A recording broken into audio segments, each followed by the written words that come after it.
lot of business owners I meet, they really struggle with this idea of ever cutting. And I know it had to be, because I know your heart after being around you a little bit. I know that firing is like the last resort. You do not want to fire anybody. Right.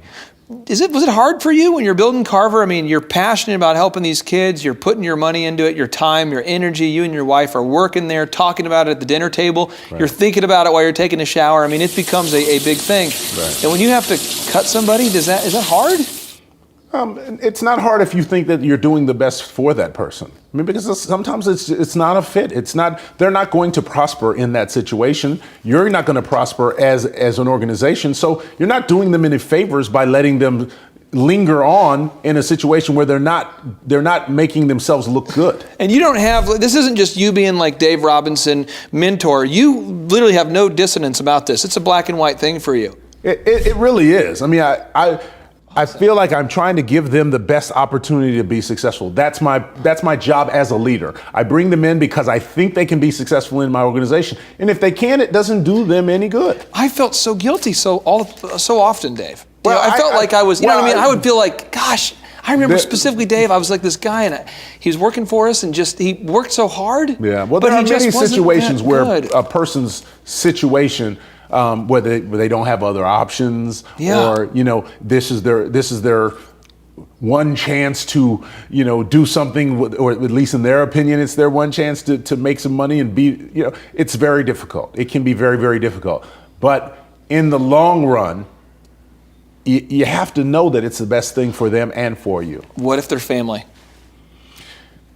Then it's even more important. Oh! Yeah. No, I mean, that's one of the biggest issues. We get blinded by family. We tend to think that that some things are okay for family that aren't okay for other people. Yeah. And that's we don't always do that intentionally, but it's an inherent thing. We give them more leeway, and that's why most businesses have a nepotism rule, because they really feel like it's not productive for the company. If I'm watching this and I maybe don't know what the word nepotism is, could you just explain that real quick, because I don't want to lose anybody there? Wow, a test. I didn't expect it to. Sorry. Nepotism is family members that hire other family members and give them preferential treatment because they are related and have an unfair advantage over the competition.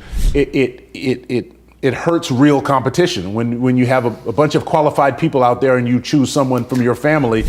It hurts real competition, and it hurts the organization because you're not hiring necessarily the best person. Now, I'm somebody who doesn't have no nepotism rule. I don't have that in my companies. But one thing that I do is I'm just brutal to family. Like I have a higher standard that's so ridiculous that, and I remember recently we hired one of my cousins, and he came on and he says, "What time do we get to work tomorrow?" And I said, 5. He says, 5? I said, why? I said, well, because I get to work at 5, and I want you to be at 5. And I tell you, you meet me at 4:45, because I'm going to be there at 5. So you meet me at 4:45. And I did that because I didn't want there to be the perception that he was getting a free pass. Right. And I keep giving him crazy hours and crazy tasks to do. So it's almost like but if you're not careful, because I know years ago I did this, I could bring on a family member and sort of give them a hall pass. Right. And so this is big. So we can cut even families sometimes. Absolutely. I mean, it's necessary to at times, and we have to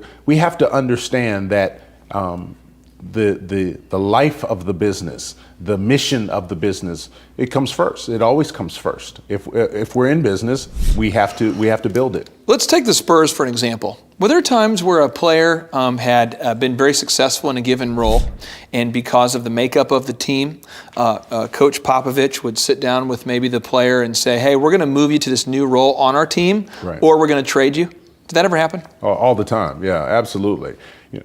Guys would come out of college with certain skills and certain abilities, and they would come to our team, and we don't need those abilities. Because you were a scorer in college doesn't mean you're going to be a scorer with our team. If we've got David and Tim and Tony Parker, we don't need you to score.